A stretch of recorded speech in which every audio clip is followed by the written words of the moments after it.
मानव में रेस्पिरेशन की प्रक्रिया जो होती है, जिसमें सारे अंग भाग लेते हैं, उसको हम लोग कहते हैं रेस्पिरेटरी ऑर्गन। और पूरे ग्रुप्स ऑफ रेस्पिरेटरी ऑर्गन सारे एक साथ मिलकर काम करते हैं, उसको हम कहते हैं रेस्पिरेटरी सिस्टम। तो हमारा रेस्पिरेटरी ऑर्गन मानव का कौन कौन है, ये देखिए। पहला है नोज, ठीक है। नोज के बाद नोज आगे जा करके ये नॉस्ट्रिल्स में ओपन हुआ है। Nostrils leads to nasal passage. देखिए ये नासल पैसेज कहाँ है, हमारा माउथ कैविटी। देखिए माउथ ये है बॉनी प्लेट, यानी माउथ और हमारा जो नॉस्ट्रिल्स नासल पैसेज में प्रवेश किया है, तो ये नासल पैसेज इसको हमने लिखा है। नासल पैसेज और ये माउथ कैविटी के बीच में ये बोन्स का प्लेट है जो दोनों को सेपरेट किया हुआ है। तो इस सिस्टम में सबसे पहला हमने आपसे कहा जो पार्ट्स ऑफ रेस्पिरेटरी ऑर्गन क्या है, नोज, नॉस्ट्रिल्स, नॉस्ट्रिल्स के बाद नेक्स्ट है आपका ये नासल पैसेज। नासल पैसेज नीचे आकर के ये गला में ये फेरिंग्स में कन्वर्ट हो गया है, ठीक है। इसी फेरिंग्स में आपको हमारा जो विंड पाइप यहीं से आरंभ होगा और pharynx leads to windpipe, जिसको हम ट्रैकिया कहते हैं। ट्रैकिया का अपर पार्ट जो होता है इसको लैरिंग्स कहते हैं। ये लैरिंग्स ट्रैकिया का ही पार्ट है। ट्रैकिया एक विंड पाइप है जो कार्टिलेज से घिरा हुआ है, ठीक है।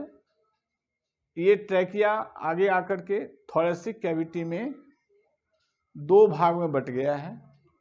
इस दोनों भाग को ब्रोंकस कहते हैं, प्लूरल उसका होता है ब्रोंकाई। ये दो ब्रांच से बटा है, लेफ्ट एंड राइट, इसलिए इसको हम ब्रोंकस कह रहे हैं। ये ब्रोंकस आगे जाकर देखिए हमारा लंग्स में प्रवेश किया है। ये छोटे छोटे ब्रांच आप देख रहे हो, इसको हम लोग कहते हैं ब्रोंक्यूल्स, यानी ब्रोंकस लीड्स टू ब्रोंक्यूल्स। अब देखिए ये ब्रोंक्यूल्स आगे इंड किया है छोटे छोटे चैम्बर में, जिसको हम कहते हैं एयर सेक। इसका नाम है एयर सेक, इसका हम लोग बोलते हैं अल्वियोलाई, ठीक है। अब नीचे आ जाइए, ये दो लंग्स है। ये लंग्स का चैम्बर है जिसमें हमने चेस्ट कैविटी लिखा है। और यहाँ पर जो हमारा थोरेसिक कैविटी चेस्ट कैविटी है और जो हमारा नीचे एब्डोमिनल कैविटी है, दोनों के ज्वाइंट पर ये हमारा डायफ्राम है। अभी इसके पहले हमने आपको इसमें मैकेनिज्म ऑफ रेस्पिरेशन बताया था। सबसे पहले मैं एक बार फिर से इसको रिपीट कर दूं। हमारा रेस्पिरेटरी ऑर्गन में पहला होता है नोज, दूसरा होता है नासल पैसेज, तीसरा होता है विंड पाइप, फिर होता है ब्रोंकस, और ब्रोंकस के बाद जो लंग्स है जिसके अंदर ब्रोंक्यूल्स ब्रोंकाई, तो हम लंग्स कहेंगे। लंग्स के ही अंदर ब्रोंक्यूल्स है, लंग्स के अंदर एयर सेक है, और लास्ट में हम कहेंगे ये हमारा डायफ्राम है। अब होता है क्या, इस पर हमको देखना है। जब हम सांस की प्रक्रिया में जब इनहेल करते हैं, इंस्पिरेशन होता है, उस समय क्या होता है, सबसे पहले हवा हमारे चेस्ट कैविटी जब फैलती है, यानी रिब्स बाहर की ओर जब जाता है, डायफ्राम नीचे आता है, तो हवा जो अंदर आती है, सबसे पहले हमारा नोज का दो पार्ट है, दो चैम्बर है जिसको नॉस्ट्रिल्स कहते हैं। ये दो नॉस्ट्रिल्स से पार करते हुए हवा, यहीं पर मैं रोक करके थोड़ा सा बता दूं, इस नॉस्ट्रिल्स आगे जाकर के नासल पैसेज में खुलता है। नासल पैसेज में जो है छोटे छोटे हेयर्स पाए जाते हैं और एक म्यूकस लेयर पाया जाता है। जब हवा प्रवेश करती है नासल पैसेज से, तो ये म्यूकस और ये नॉस्ट्रिल्स जो हमारे जर्म है हवा में, जो हमारे डस्ट पार्टिकल हवा में हैं, और भी जो इम्प्योरिटीज हैं, इसको यहाँ पर फिल्ट्रेट कर देता है, छान लेता है। यानी अंदर अब फेरिंग्स में नासल पैसेज से फेरिंग्स में जाने नहीं देता है, ठीक है। तो वहाँ पर हमारा एयर फिल्ट्रेट होता है, नासल पैसेज में जाकर के एयर कूल्स भी होता है, ठीक है। अब जैसे ही हमारे नासल पैसेज में हवा जाती है तो नासल पैसेज आप देखेंगे, यहाँ पर मैं एक चीज छोड़ दिया हूँ, ये है आपको ग्लोटिस, ग्लोटिस, ग्लोटिस, ये है ग्लोटिस। यहाँ पर एक ओपन है, इसका नाम है ईपीग्लोटिस, नहीं सॉरी, ये है ईपीग्लोटिस, ईपीग्लोटिस, ईपीग्लोटिस, इस छिद्र को कहते हैं ग्लोटिस, ग्लोटिस। अब नासल पैसेज से हवा ग्लोटिस में प्रवेश करती है, और हम ध्यान रखेंगे कि जब यहाँ पर नासल पैसेज में हमारा ये जो नेक है आगे की ओर रहता है विंड पाइप, ठीक है, जिस विंड पाइप जिसको हम ट्रैकिया कह रहे हैं, ठीक पीछे हमारा रहता है फूड पाइप। तो एयर जब प्रवेश करती है तो ये नासल पैसेज से ट्रैकिया में प्रवेश करती है, और ट्रैकिया में प्रवेश किस द्वार से करती है, तो छोटा सा द्वार है जिसका नाम है ग्लोटिस। इसके ऊपर एक ठीक कवर ढक्कन रहता है जिसको कहते हैं ईपीग्लोटिस। जब भोजन हम स्वेलिंग करते हैं तो फूड पाइप में जिस समय जाता है उस समय यह ईपीग्लोटिस ग्लोटिस को बंद कर देता है, यानी भोजन जो हमारा जिस समय जा रहा है फूड पाइप में उस समय हमारा इस ट्रैकिया के अंदर जाने से रोक देता है। ये अपने आप स्वतः मैकेनिज्म चलते रहता है, ठीक है। पानी भी पीते हैं तो उसमें वही बात है, ईपीग्लोटिस ग्लोटिस को रोक देता है, बंद कर देता है। अब जैसे ही हमारा भोजन ट्रैकिया के अंदर जैसे ही हमारा एयर ट्रैकिया के अंदर प्रवेश करता है, तो ट्रैकिया के अंदर प्रवेश करने पर आप देख रहे हैं यहाँ पर मैंने यहाँ पर रिंग्स बनाया है, ये कार्टिलेज है, कार्टिलेज का रिंग्स बना हुआ है, cartilage, rings of cartilage, cartilage. ये क्या है, इस विंड पाइप को ये चारों तरफ से कार्टिलेज का रिंग्स है, ये बांधे हुए है, इस विंड पाइप को फटने नहीं देता, इस विंड पाइप को बर्स्ट होने नहीं देता, क्योंकि विंड पाइप में हवा का प्रेशर घटता है बढ़ता है, कभी हवा कम हो जाती है अधिक हो जाती है, हवा नहीं भी रहेगी तब भी ये कार्टिलेज, रिंग्स ऑफ कार्टिलेज जो है इसको बर्स्ट होने नहीं देगा, कोलैप्स करने नहीं देगा, ठीक है।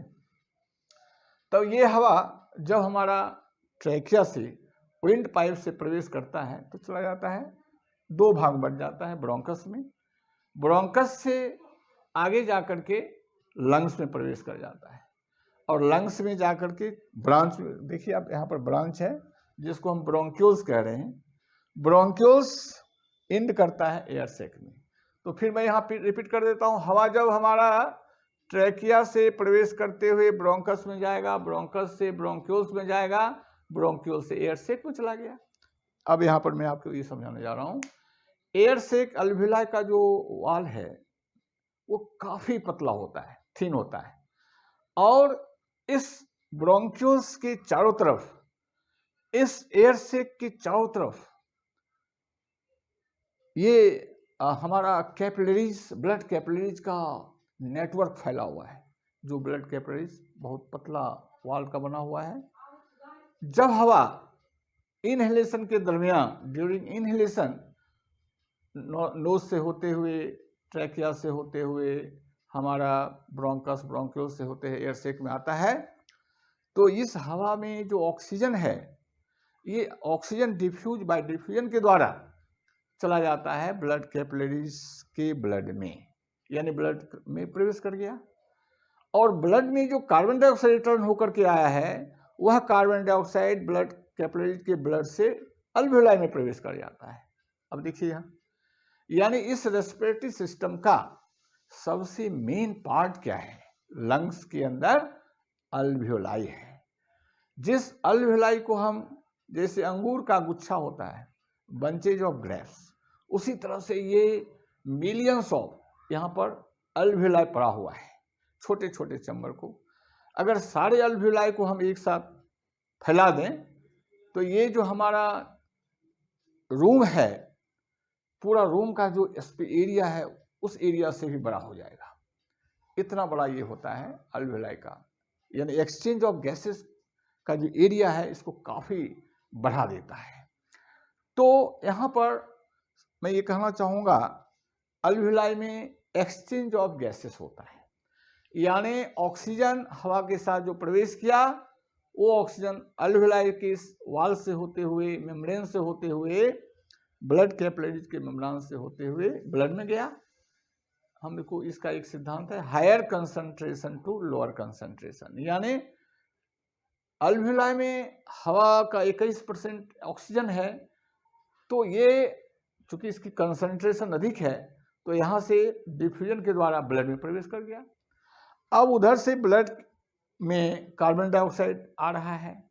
कार्बन डाइऑक्साइड कैसे बनता है? रेस्पिरेशन में जब भोजन टूटता है तो उसमें कार्बन डाइऑक्साइड बनता है। वो ब्लड में कार्बन डाइऑक्साइड की मात्रा अधिक है तो अल्वियोलाई में प्रवेश कर जाती है। हायर कंसंट्रेशन ब्लड के अंदर जो है कार्बन डाइऑक्साइड की मात्रा, लोअर कंसंट्रेशन अल्वियोलाई में प्रवेश कर गई। अब देखिए एक्सचेंज ऑफ गैसेस तो हो गया। अब ये ऑक्सीजन जो हमारा ब्लड में गया, तो ब्लड में तो आप जानते हैं आरबीसी, डब्ल्यूबीसी, प्लेटलेट्स। आरबीसी के अंदर हीमोग्लोबिन है। ये haemoglobin carrier, haemoglobin the carrier of oxygen, ये ऑक्सीजन को कैरी करता है। ये हीमोग्लोबिन ऑक्सीजन से कंबाइन करके ऑक्सी हीमोग्लोबिन बनाया। ब्लड सर्कुलेशन से पूरा हमारा बॉडी के हर एक सेल में चला गया ऑक्सीजन। अब जब ऑक्सीजन हर एक सेल में कैसे जाता है, वहाँ से ब्लड से आर्टरी से गया, ब्लड कैपिलरीज में जब प्रवेश किया तो ब्लड कैपिलरीज में ऑक्सीजन, ब्लड में ऑक्सीजन की मात्रा अधिक है, सेल में ऑक्सीजन की मात्रा कम है, उसको जरूरत है तो हायर कंसंट्रेशन, तो वहाँ पर भी फिर एक्सचेंज ऑफ गैसेस होते हैं। ब्लड से कैपिलरी, ब्लड कैपिलरी ब्लड है, वहाँ से सेल में गया ऑक्सीजन। अब वहाँ चूंकि रेस्पिरेशन के दरमियान कार्बन डाइऑक्साइड रिलीज हो रहा है, वो फिर वहाँ से बाय डिफ्यूजन द्वारा ब्लड में आ गया।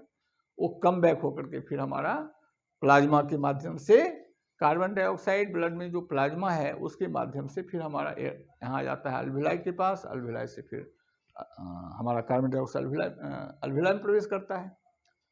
तो जो हमारा ऑक्सीजन जो गया लंग से सेल में, वो गया हीमोग्लोबिन के माध्यम से, वही लेकर गया। और उधर से जो कार्बन डाइऑक्साइड आया वो आपका प्लाज्मा में के साथ सर्कुलेशन में आ गया। तो हमारा इसमें मेन पार्ट जो होता है लंग्स है, और लंग्स में जो हमारा जो अल्वियोलाई है ये बहुत बड़ा रोल अदा करता है। तो इस रेस्पिरेशन के दरमियान मैंने आपको ये समझाया कि हमारा जो रेस्पिरेटरी सिस्टम में कौन कौन से रेस्पिरेटरी ऑर्गन है। एक इसमें सबसे मुख्य ऑर्गन हमारा लंग्स होता है, और नासल पैसेज में हेयर्स है उसका महत्व समझाया, और फिर हमारा ये जो ट्रैकिया है उसमें कार्टेज का रिंग है उसका क्या इंपॉर्टेंस है ये समझाया। डायफ्राम का तो आपको बता ही दिया कि जब हवा अंदर आती है तो डायफ्राम नीचे जाता है, हवा बाहर निकलती है डायफ्राम ऊपर जाता है। डायफ्राम का भी बहुत बड़ा रोल है।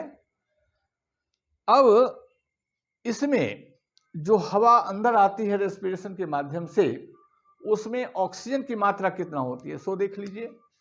ऑक्सीजन जो होता है इनहेल के पोजीशन में ऑक्सीजन होता है 21%, CO2 होता है 0.04%, और अन्य जो होते हैं वाटर जो होता है, ये वाटर ए लिटिल बहुत कम होता है, ठीक है। और एक्सहेल के पोजीशन में मैं यहाँ एक्सहेल कर रहा हूँ। एक्सहेल के पोजीशन में जो O2 है यह हो जाता है 16.4%। देखिए घट गया, 21 से 16.4 हो गया।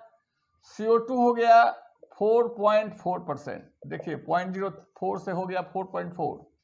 और वाटर देखिए, वाटर ए लॉट, वाटर की मात्रा बढ़ जाती है। यानी जब हम सांस छोड़ते हैं तो उस क्रम में कार्बन डाइऑक्साइड की मात्रा बहुत अधिक हो जाती है, कार्बन डाइऑक्साइड इनरिच हो जाता है, एक्सहेल में। और जब सांस लेते हैं उसमें ऑक्सीजन रिलीज होता है, ऑक्सीजन हमारा ब्लड में हवा भरी हुई है तो ब्लड में ऑक्सीजन आ जाता है। उसी तरह से कार्बन डाइऑक्साइड जब हम सांस लेते हैं उस समय कार्बन डाइऑक्साइड की मात्रा बहुत कम रहती है, 0.04%। वही जब हम सांस छोड़ते हैं तो कार्बन डाइऑक्साइड की मात्रा बढ़ जाती है 4.4%। देखिए जो हम सांस लेते हैं उसमें हवा में वाटर की मात्रा, मॉइस्चर कम रहता है, वही सब सांस छोड़ते हैं तो मॉइस्चर बहुत अधिक बढ़ जाता है। तो आज मैं लाइफ प्रोसेस का जो रेस्पिरेटरी सिस्टम है, रेस्पिरेशन है, इसका मैकेनिज्म साथ साथ सारे रेस्पिरेटरी ऑर्गन सिस्टम बताया, साथ साथ सारा ये जो हमारा कैसे हवा हमारे फेफड़ा में आता है, फेफड़ा से वो हमारा ऑक्सीजन कैसे हवा से अल्विलाई में प्रवेश करता है, अल्विलाई से फिर कैसे हमारा ब्लड में जाता है, ब्लड से फिर हमारा सर्कुलेशन होकर ऑक्सीजन के साथ चला जाता है सेल में, सेल में कार्बन डाइऑक्साइड जो बनती है रिटर्न होकर प्लाज्मा के माध्यम से, ब्लड प्लाज्मा के माध्यम से फिर अल्विलाई में आता है, और अल्विलाई में एक्सहेलेशन के दरमियान जिसको हम कहते हैं ब्रीथ आउट, हमारे शरीर से बाहर निकलता है। इस तरह से एक सामान्य नॉर्मल ह्यूमन में हम लोगों में 16 से 18 टाइम्स रेट ऑफ रेस्पिरेशन होता है, लेकिन यही जब हम तेज दौड़ते हैं तो रेट जो हमारा ब्रीदिंग का रेट है वो ब्रीदिंग का रेट बढ़ जाता है। नॉर्मल केस में ब्रीदिंग का रेट जो है एक इनहेलेशन एंड एक आउट, माने एक ब्रीद इन और ब्रीद आउट को एक ब्रीदिंग रेट में एक माना जाता है। तो आज मैंने आपके बीच जो वीडियो बनाकर दिया है ये बहुत ही आपके लिए लाभप्रद होगा, मुझे पूर्ण विश्वास है। आप इसको थ्रू आउट सिंसियरली गहराई से इसको आप देखेंगे, पढ़ेंगे, समझेंगे, इसका अपने लाभ लेंगे, और ये परीक्षा हॉल में जितना भी MCQ आएगा, शॉर्ट टाइप जो भी आएगा, इस कंटेंट मटेरियल से ही आएंगे। ऐसे फिर मैं उसका एक अलग से बनाऊंगा वीडियो माने MCQ का, लेकिन कंटेंट मटेरियल हमारा यही है।